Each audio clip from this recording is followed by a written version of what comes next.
Now. On 105.9 FM and streaming worldwide on the WMAL app. O'Connor and Company. It's 5:06 as we wrap up this very busy week in the nation's capital. And, well, overnight, the Biden administration launched some airstrikes against Yemen and the Houthi terrorists there. So it's not going to be a quiet way to end the week. But we got you covered with everything you need to know as we head into this final weekend before the Iowa caucus on Monday. Coming up at 7:05, the Lieutenant Governor of Virginia, Winsome Sears, on the launch of the legislative session in the Old Dominion. And then at 8:05, the Attorney General of Virginia will join us as well, Jason Miyares. The Commonwealth is well represented here today. And then at 8:35, Brett Baer of Fox News Channel, fresh off a huge ratings success. He and Martha McCallum hosted that town hall with Donald Trump. So that's a lot. And even better, we've got our pal Patrice Onwuka here. Happy Friday, Larry. Thank you, Patrice. Everyone was like on the edge of their seats waiting for your Happy Friday. Well, Jamie Whitten even threw a Happy Friday in there for traffic. It's becoming a thing. We might have to merch this. We might have to come up with some trademark it, right? Friday swag or something that we can sell. Oh, that's a good idea, like a T-shirt that says Friday. We will get right to it. In the meantime, as I just mentioned, last night around 6:30 Eastern, that would be 2:30 in the morning, Yemen time, the U.S. Central Command Forces, in coordination with the United Kingdom and with support from Australia, Canada, and the Netherlands and Bahrain, conducted joint strikes on Houthi targets. Now, CENTCOM has put out a statement saying that these strikes were to degrade the capability that the Houthis have had to continue their attacks on U.S. and international vessels and commercial shipping in the Red Sea. These attacks have been going on, Patrice, since October 17th, 2023. You remember after the October 7th terror attacks that Hamas conducted against the state of Israel, the U.S. mobilized some of our naval forces into the area to stabilize the region and provide any support if needed. Since then, these Houthi terrorists, who have full funding and support from Iran, by the way, just like the Hamas terrorists have, just like Hezbollah terrorists have. And, of course, when we say they have full financial support from Iran, that means that they're somewhat financed through the United States government, or they're more specifically the Biden administration, since they have given billions and billions of dollars to the Iranian regime and lifted sanctions against the Iranian regimes, reversing all of the policies that the Trump administration had put forth to be tough on Iran. Well, they've been striking since October 17th. They have attempted to attack or harass with aircraft and with unmanned vehicles, with drones, 27 different ships on the international shipping lanes. That includes includes American military ships. The strikes have no association with and are separate from Operation Prosperity Guardian, which is a defensive coalition of over 20 countries operating in the Red Sea. CENTCOM was quick to say in their statement. The Houthis, by the way, claim that they shot down an F-22. I find that incredibly impossible to believe. I guess we found where Baghdad Bob ended up. He's now the spokesman for the Houthis, because I remember that guy. I'm pretty sure Baghdad sure they do not have the capability to shoot down an F-20. Now, listen, if I have not seen any report from any U.S. agency, and certainly not from the military, that an F-22 has been lost in these strikes. If so, God forbid, we lost a plane and a pilot. But if that happened, I assure you it had something to do with a mechanical failure of the plane, and it had nothing to do with any of the defensive capabilities of the Houthis. But this is obviously now an escalation in this arena and in the theater over there in the Middle East. And, I mean, there's a couple of things to say here. I mean, Patrice, I think your first observation when we discussed this was, it's about time. It's about time. That is exactly the question in my mind. What took us so long? It's certainly, you know, when you have someone who is taking advantage of a larger situation to try to get their jabs in, it's like having a fight and then you got somebody else who's just trying to sucker punch you from the side. You know, particularly because the United States is not directly in the fight between Hamas and Israel, but certainly serving a supportive role there. We shouldn't just sit by and wait for these rebels to continue to be emboldened. And they have continued to be emboldened because we've sat on our hands presenting ourselves as in a weak position, as not willing to stand up to even a little Chihuahua force. So at least the president has finally, and maybe the Secretary of Defense, or I guess the acting or Undersecretary of Defense, launched this attack. Because good question. Good question. What did Lloyd Austin have to do with any of this? If anything, we don't know. Was it delayed over the last 2 weeks because of his missing in action? Even the past 2 weeks is a delay too long, right, Larry? Yes. I mean, it should have been weeks ago. It should have been. People were calling for this like by the end of October because course. these strikes continued. We did shoot down some of their unmanned vehicles as they came close to our Navy vessels. We did do some intervention there, but you're right. This is what happens when you have a feckless and inconsistent foreign policy, diplomatic approach to a hostile region, and national security stature, because you'll get some people saying, what's taking you so long? You'll get people like Rashida Tlaib, who put out a statement along with her left-wing radicals in the House of Representatives attacking the Biden administration for misuse of the War Powers Act. You can't do this. You should get congressional approvals.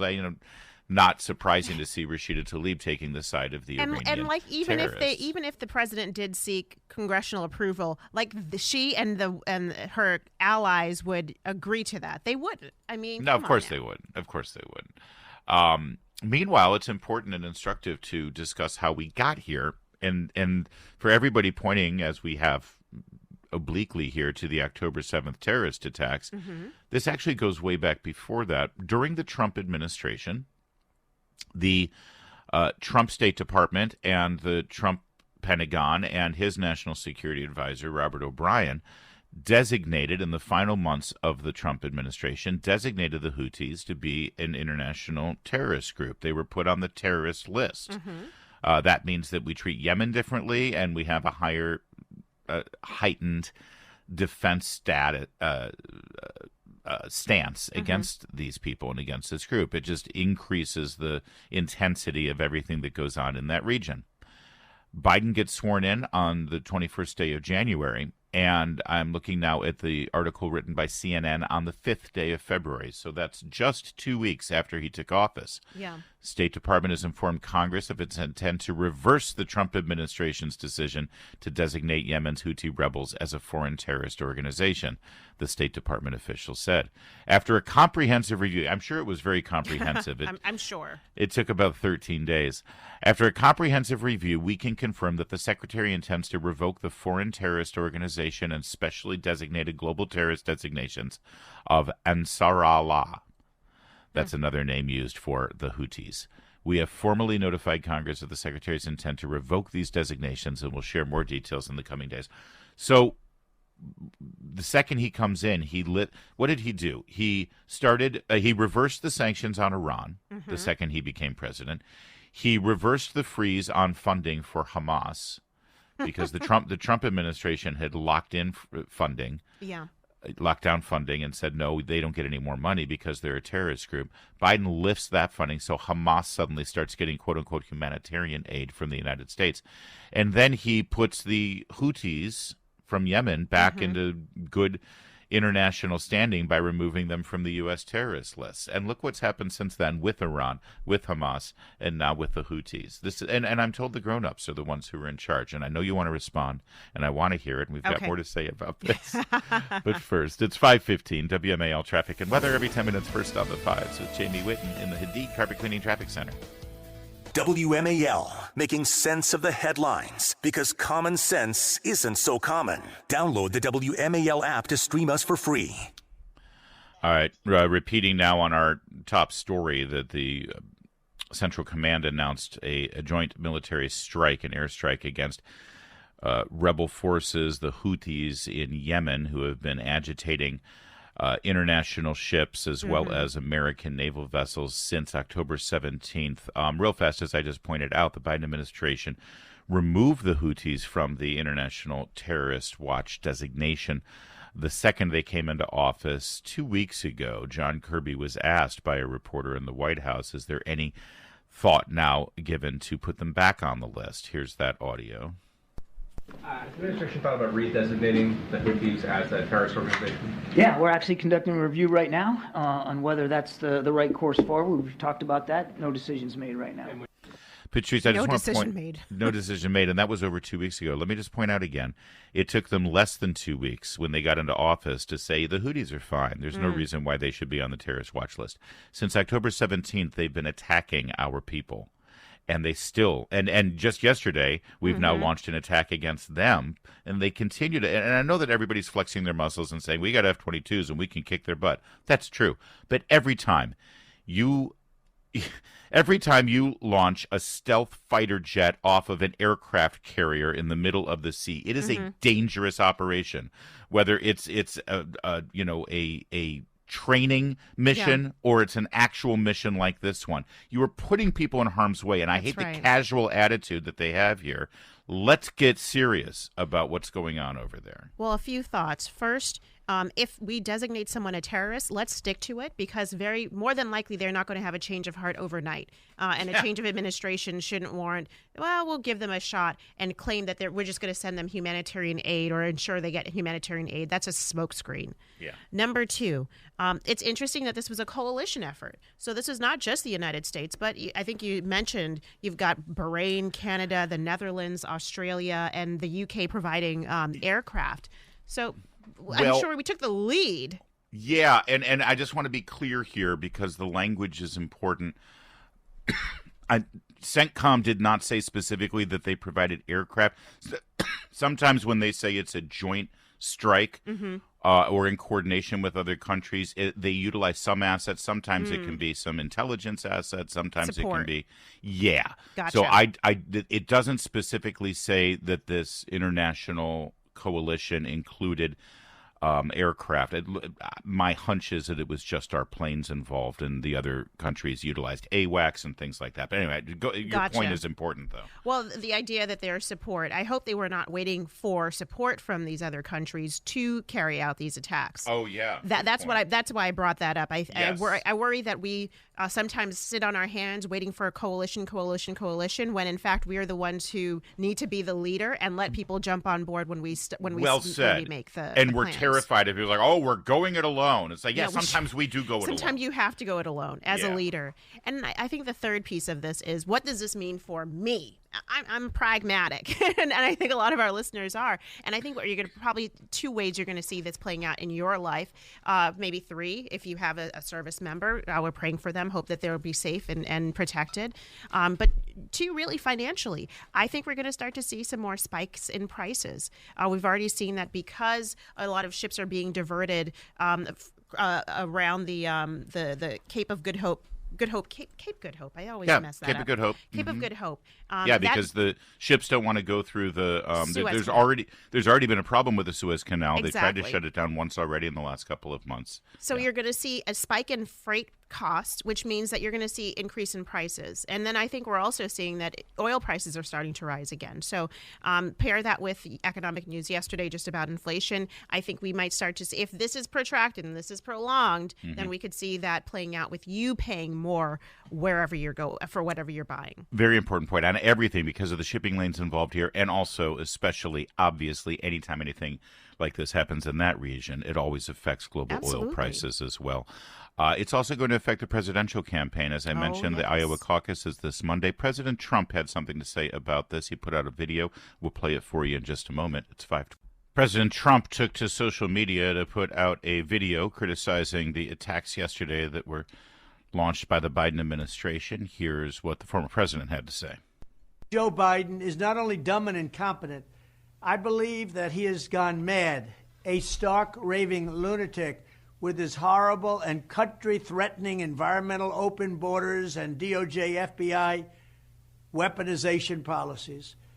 He is a mental catastrophe that is leading our country to hell. We'll end up in World War III because of this man, and for no reason whatsoever. Thank you. Drop the mic, Mr. President. He did also part of the statement. Also, he said that they said that he would cause world. It's true. Yes. All the rhetoric about Donald Trump when he was elected, and they said he's gonna cause World War III. He's gonna, he makes the world a more dangerous place. He shouldn't have access to the nuclear codes because we don't know what he'll do with them. The only thing that happened with regard to American military forces engaged overseas is that they were disengaged while he was president. Yeah. In Afghanistan. And since Biden has become president, there's been a full-on war between Ukraine and Russia. There were the terrorist attacks in Israel, of course, and we've got our chaos at the border, of course, and now this Afghanistan withdrawal. Yeah. The loss of servicemen and women. Exactly. Thank you. And it's just it's fair to say that the world was a safer place under Donald Trump. Yeah, that's right. Just objectively speaking. We will have more coverage of this as it develops, and I'm sure as the sun comes up, as it usually happens after a situation like this for an overnight military operation, we'll get more details and more information and some images of the destruction. That's all coming up. It's 5:29. Now on 105.9 FM and streaming worldwide on the WMAL app. O'Connor and Company.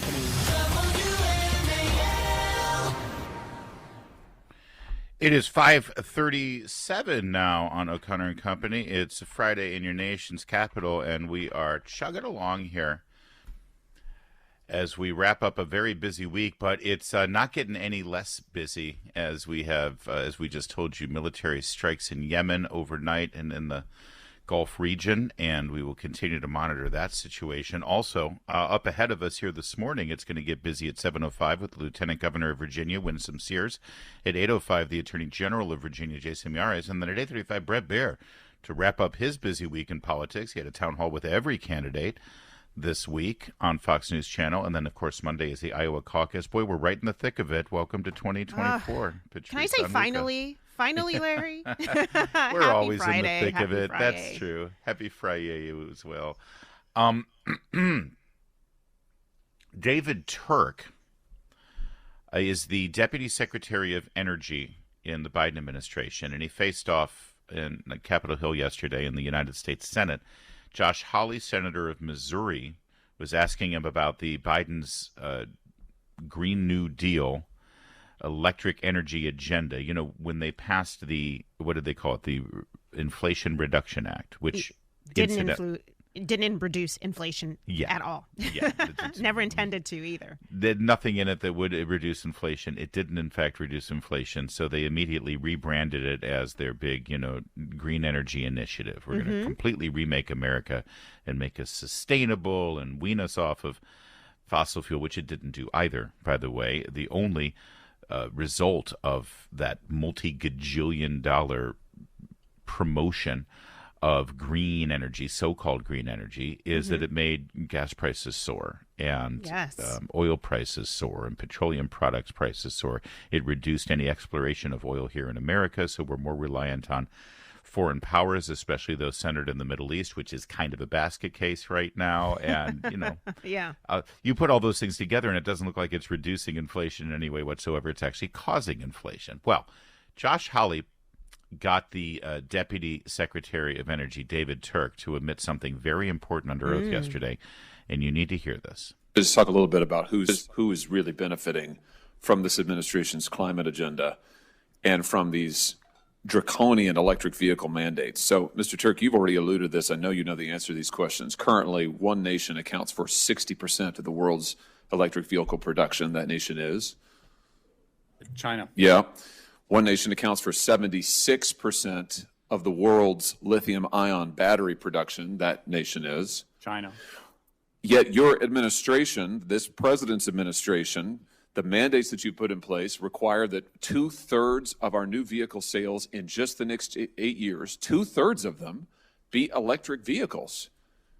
Your policies are driving us and our supply chains into the hands of our greatest geostrategic enemy, enriching them, enriching their government, while forcing Americans to pay for electric vehicles that on average cost $7,000 more on average than a traditional vehicle, are more expensive to repair and insure, require more frequent replacements of everything from tires to component parts.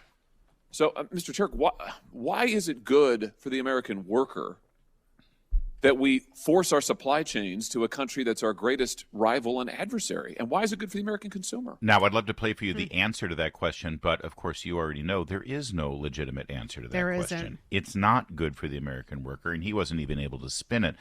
But of course, as you know, after the Inflation Reduction Act was passed, every single member of the cabinet and even the president himself, they've been asked, the Secretary of Energy has been asked, Secretary of Transportation has been asked, what exactly is in here that reduces inflation and makes things better for the American who is crunched right now in this economy? And the only answer was, well, replace your windows and replace your solar panels on your home and get a new electric vehicle and get a new home charging station, and you'll get a rebate on your taxes. So spend $150,000 on new stuff for your house, and you'll get maybe a 30% rebate.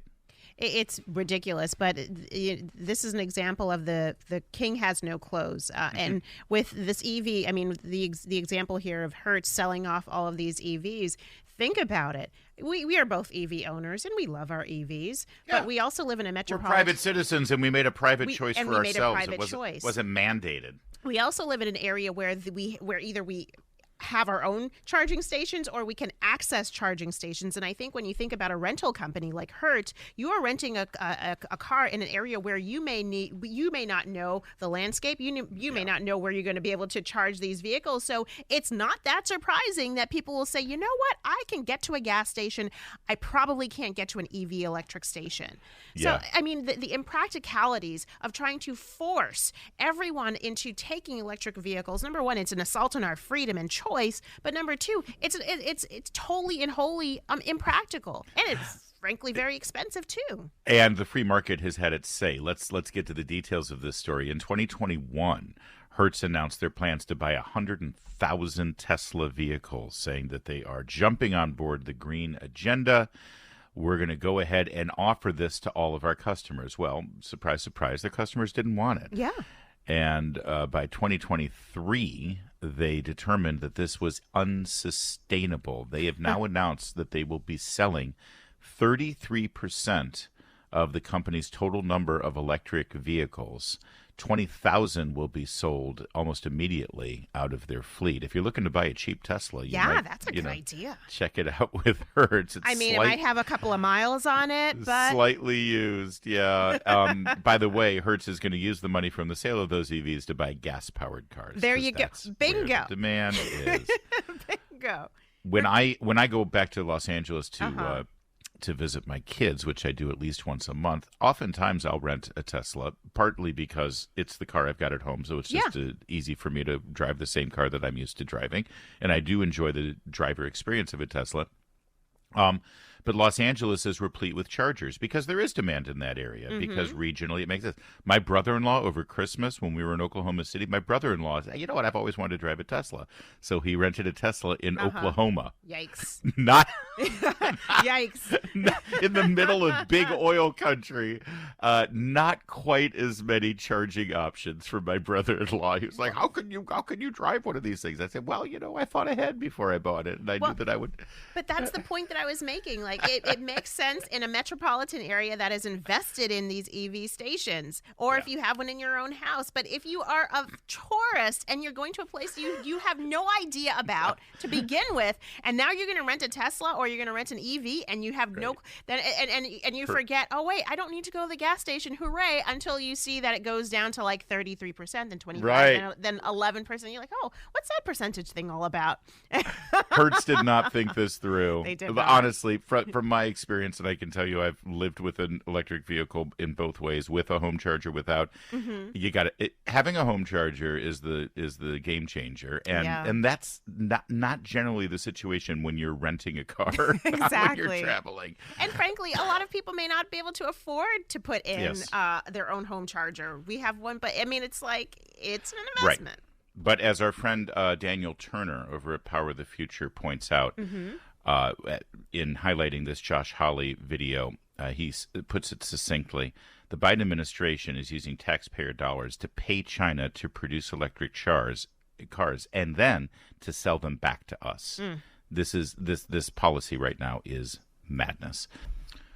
It's 5:48, and it's time to hand things over to Patrice Onwuka here for your sparkling end-of-week economic report here. I mean, we sort of set you up here with the latest EV news and how that's affecting our economy. But what else? I know we got some new numbers yesterday. We absolutely did. So the inflation numbers came out yesterday. Inflation has unfortunately ticked up to 3.4%, I believe it is, which is unfortunately another example of inflation not going in the wrong direction. We'd seen it come down significantly from its highs in 2022. But it is still in that phase of being bumpy. And let's not forget, still higher than the beginning of 2021. Oh, way higher. Rick Santelli is a great communicator of economic issues on CNBC. I saw him do a quick report here on the CPI, and then I'll hand it back to you. But just to put this in perspective, if you bought something in 2020, February of 2020, a month before the pandemic, and bought the same thing last month in America, the thing that cost $1 in February 2020 would now cost you $1.19. See, that's what's happening right here. There you go. Exactly. We see things like shelter prices up 6.2% from last year alone. Food prices are still up over almost 3% from last year. And so while real wages, meaning like your inflation adjusted wages, they're barely up above 0%, which means that you feel like your paycheck is not keeping up with the rising costs. We're seeing particularly things like utility bills rising pretty fast. Car insurance is ridiculous. So it's interesting now that you have this. This, I think, underscores what people truly really feel. And we're seeing in different surveys where people say that they are 2 out of 3 people say they're stressed out financially, or they don't feel like their financial situation is getting better. So 2 out of 3 people say that their financial situation is bad and that they're stressed out about the economy. Yeah. Well, we found the other one. It's Treasury Secretary Janet Yellen. She gave an interview on WBUR, and take a listen because she thinks everything's just fine. When people are asked about their own situation, they tend to be pretty positive about it, and some of the concerns that they express have to do more with their neighbors and the economy as a whole. And if you actually look at their spending patterns, spending has really been quite strong. And so people are acting as though they feel okay about their own situations, but are worried about the economy. We lived through a period of high inflation, and I think it's going to take a little while before people feel confident that that's over. I'm sorry, your stats and the surveys that you've got completely contradict that. Well, I'm looking at the statistics and the surveys. I don't know what Janet Yellen is looking at.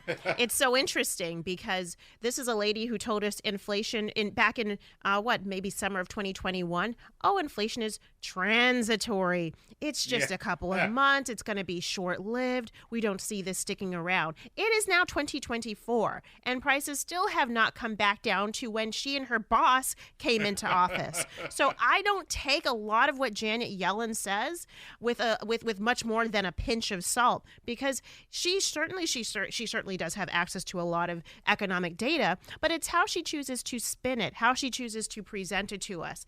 I will present to you a bank rate survey from just a few months ago. Nearly 2/3 of Americans, 63%, do not expect their personal finances to improve in 2024. Yeah. So this is the reason why the inflation and the economy is top of mind for voters, and why they don't feel like things are getting better despite the spin that they're hearing in the media. Yeah, and because the economy is bad, people are looking for other ways to make more income. That means going to Uber or independent contracting, part of the gig economy. And as you mentioned earlier this week, and as you wrote very well at IWF this week, Biden's trying to kill the gig economy by reframing the rule on W-2 and 1099 employees. It's just going from bad to worse, and it's going to be top of mind during the election, of course. And that's why you're seeing things like Janet Yellen saying this and Paul Krugman saying in the New York Times that if you think the economy is bad, it just means that you're a right-wing MAGA wacko. It's just the politicization of the economy. Everything's great, and if you don't believe me, you're, the enemy of the people. That's sort of the rhetoric. You mean a non-elite? Yes. That's what I call them. It's just the elite 100%. who think that everything is perfectly fine. The rest of us, folks, we have our feet on the ground. It's 5:50.